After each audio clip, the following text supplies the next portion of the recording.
Okay, so just a little bit of a close-up on the battery.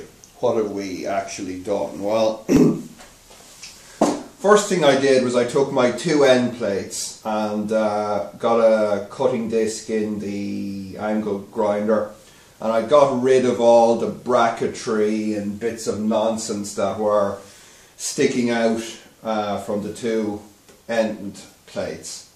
Then pretty much refitted them to the pack, and that then let me lay the pack down. On the far side, on the bottom area here, there were also these fixed studs, so I've cut those guys off on the bottom side. That gave me a nice flat, kind of a skid surface that I could lie the battery on, that it's not, you know, pressing against the cans or doing something that it shouldn't do.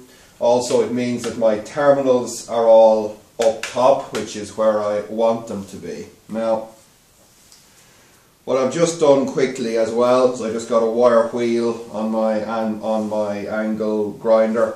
I just cleaned the paint off the metal here just around the bottom. I'm going to do the same thing on the far side. We've also got some 30 by 30 box section steel, and we're going to weld onto the front here, paint all that up, and then that steel will basically bolt into the frame rails in the boot of the car, giving me a very simple yet sturdy installation of the pack with a minimum of, I suppose, a minimum of packaging. That's just basically dead weight. Certainly with what's been stripped off the pack, we've put it on a pretty serious diet. So I'm going to go ahead off camera and just clean up the paint on the far side, pick this up with the crane, sit it down, and we'll get ready then to extract the Headway pack from the E36, and we'll start looking at getting this guy installed. Stay with us.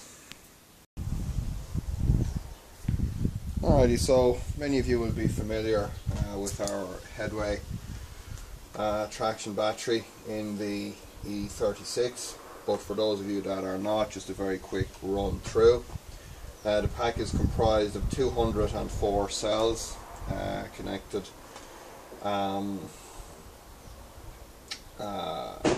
4P 52S gives about a nominal 165-ish volts to run our system. So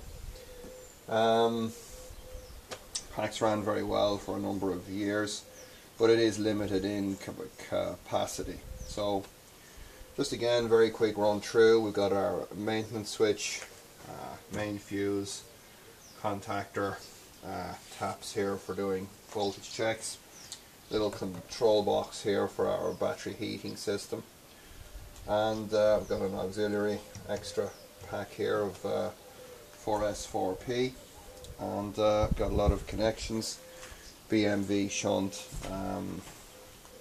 various other odds and sods. So really our first task here is going to be to get everything disconnected and strip it out as best we can, and see how much space that we actually have left. Stay with us. Okay, so in order to make life easier for us, I've popped out the parcel shelf and just let the back seats forward. So what I'm going to try and do to save some time will be to just take the entire battery out as one unit. So let's see how we get on with that. So first thing, and this should serve as a bit of a general guideline for any battery work, would be to turn off your maintenance switch, and I'm also going to extract the main fuse just for an extra safety measure.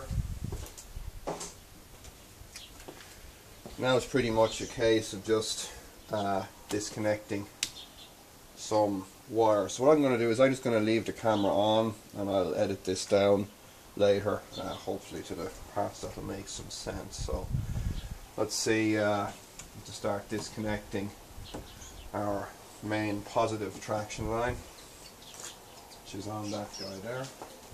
Looks like a 13.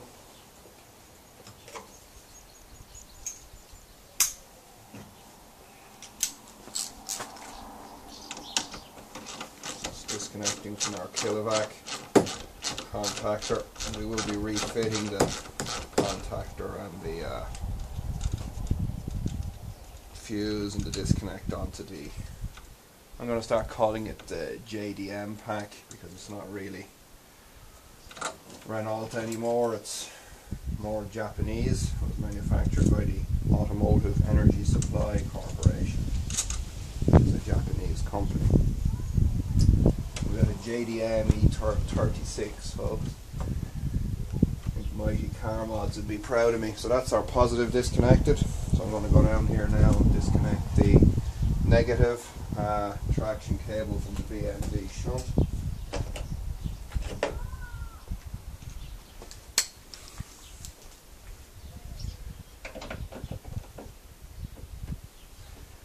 Which is pretty tight, of course.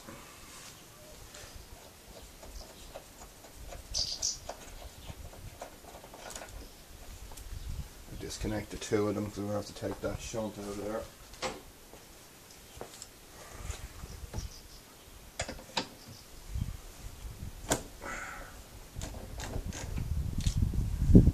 It's our positive and negative. Oops. It's our most negative traction cable. Our battery. From our undercar wiring system. So got the fuse here that runs the BMW power. I have to take that out. Usual. Just trying to put as many of these nuts and bolts back where they belong, because my memory sure as hell ain't what it used to be. Must be all the lithium in my diet these days. Just to pull out, but I don't want to leave that lying around, so I'm just going to unscrew the fuse holder, take the fuse out, just pop that back on. Hopefully that means it won't go shorting off something, but I probably still will find a way to do it. Ooh. That's our pack isolated. So, next thing I have to do now, after I blow my nose,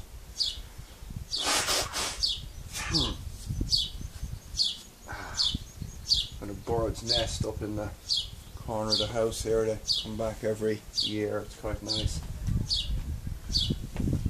Sitting up on the chimney pot talking away now. So, got to disconnect my some of my terminals here, so we'll need some more tools.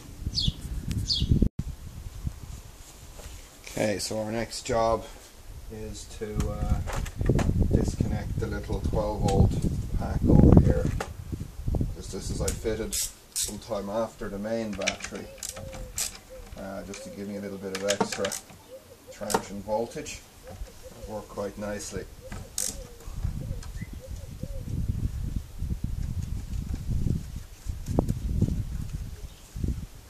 M6 bolt on this. It's been a good battery, it's worked well. I usually moved house with this car about 2 years ago now. Did some serious mileage. One particular week I did 640 miles in a couple of days. Pretty serious stuff.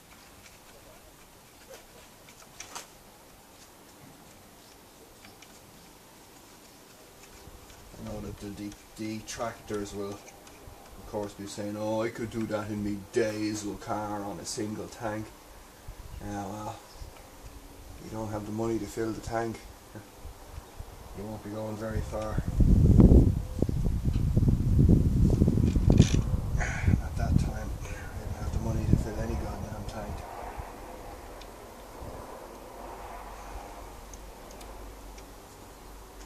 Now that's our little auxiliary pack disconnected from the main traction side of things anyway.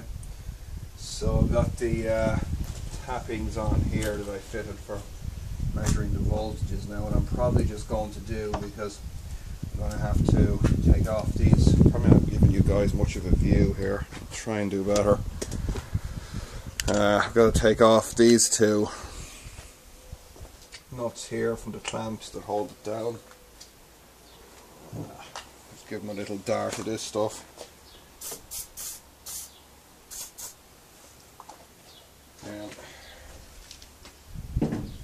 You don't use stainless bolts, folks.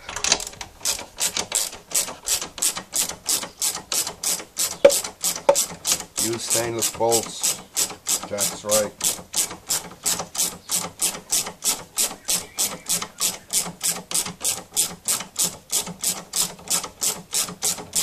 Yeah, another lovely day, thank God. Seem to be getting the summer this year for some reason. Sure to be a catch. Nearly always is.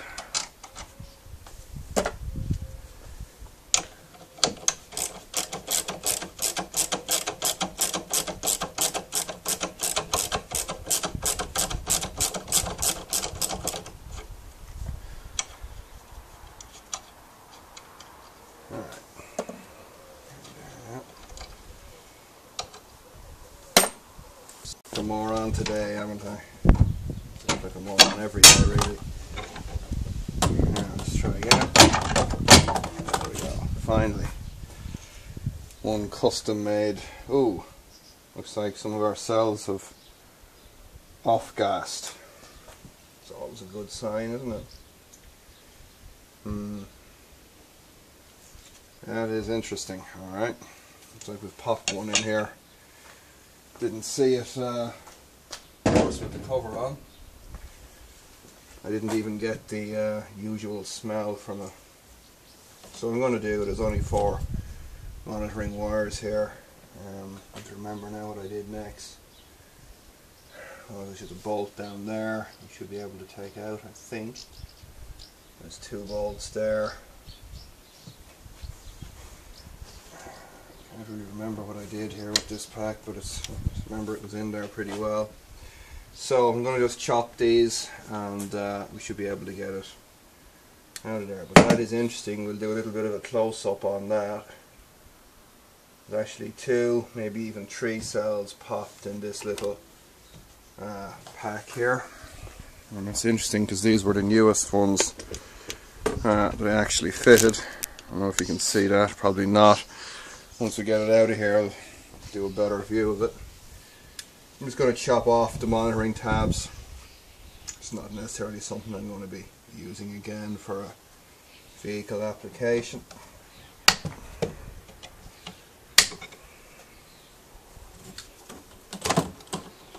Have to get the bottom ones off once we get it out of there, but there's fuses on them anyway, so even if I just chop this, they can't really do any harm, so I'm just going to go ahead and chop them all. There we go. Put little 2-amp fuses on the end of each, so can't, if there'd been a short out in any of the spaghetti wiring, it would have just popped the fuse instead of burning down the car. And we're committed now.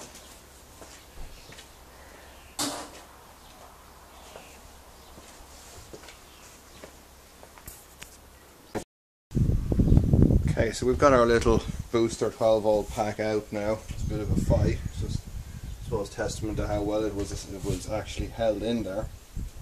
So what I'm going to do now is just disconnect some of the power and signal connections to the battery. So the first one we have is our controller for the battery heating. So that's just a mains feed through this bit of Silflex cable here. So just to save time, because we're going to be coming up with a different battery heating solution anyway. I'm just going to chop the mains cable going in here. Just pull it back out of the way. It'll be redone.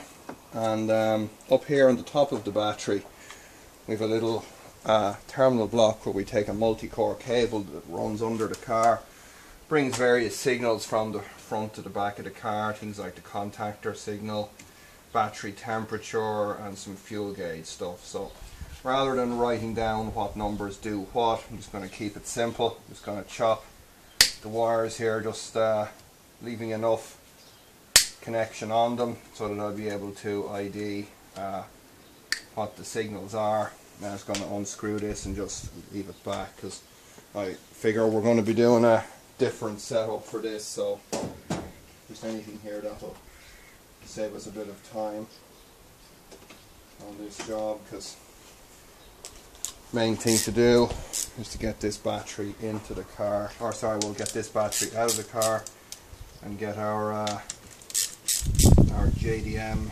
version installed. So no point spending a lot of time on stuff that's just not really going to be critical to what we need to do today. Now I'm just actually noticing here now for the first time on the top hat pack, as I call it here, we've got, looks like 2 cells seem to have also popped their, well, might not have popped, but there's a bit of corrosion around them. So there's our connection there. Just gonna put that back up on the seat. What's that one there? Oh, yeah, that's our wire, goes down to the fuel gauge, so on underneath the car, so we can just pull that out and let it back in there as well. So that's our battery pretty much electrically isolated from the car. BMW connector there, we can pull that out. So I'm just going to undo the 4 17mm bolts from the tie downs, and we should be able to just set the crane up and just pretty much lift this thing out. So let's see if that theory holds any water. Alright, this is probably going to go horrendously wrong, so you get to see it here first, live. Just hoping I can clear that tailgate apart from anything.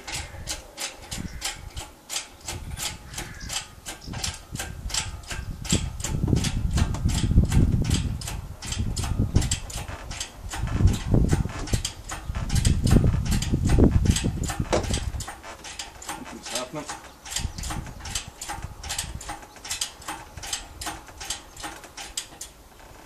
I think our fantastic engine crane wasn't quite set up right. There we go.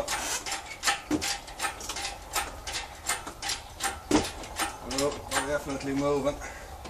We have motion in our ocean. It's reasonably square, but of course could be a bit squarer. I'm going to let it back down and just move that rope a little bit over that side of things, otherwise we'll be in more trouble. There we go. Give me a cleaner lift if it's actually that side. Fingers crossed. Take 2.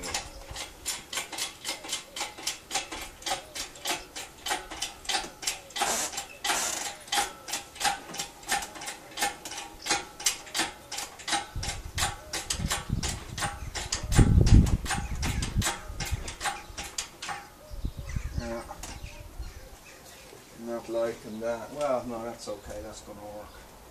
That's going to work for me, I think. Unless, of course, the rope decides to let go, which it seems to be doing. Interesting. It's actually sliding along the aluminium spacers. So watch out for that.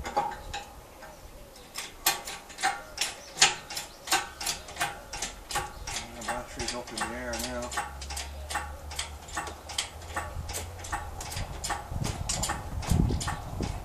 Since this baby's been out.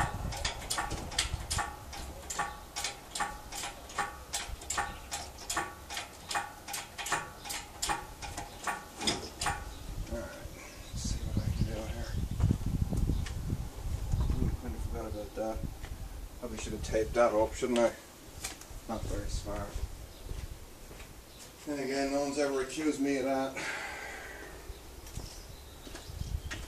That one's okay, connected to the switch, that's not going to do do us any harm. This one here, oh yeah, this one could party. This one could party like a rock star, alright. Okay, we should have enough clearance to roll backwards, of course, and hit the spot in the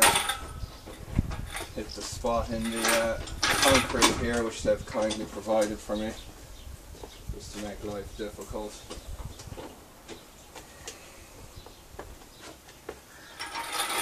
There we go.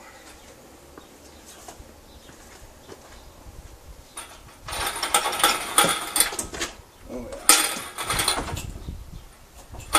Yeah. End up hitting that piece of rope.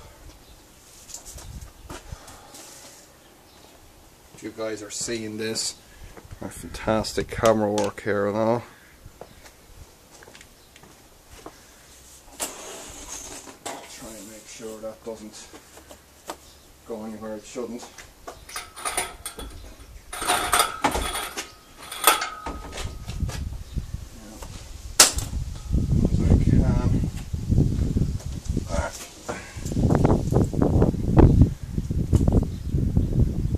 Let it down a bit as soon as we clear the car. Not quite clear the car yet.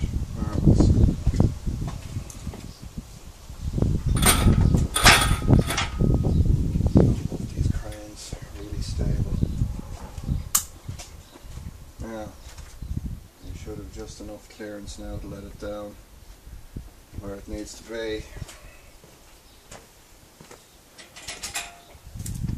Just to make life a little bit safer for us.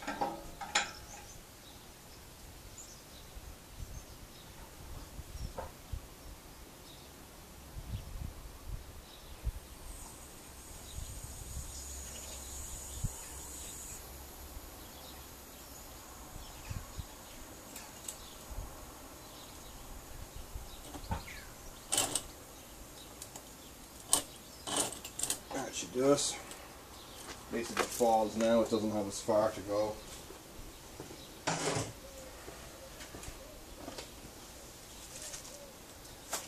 Okay. That should do us.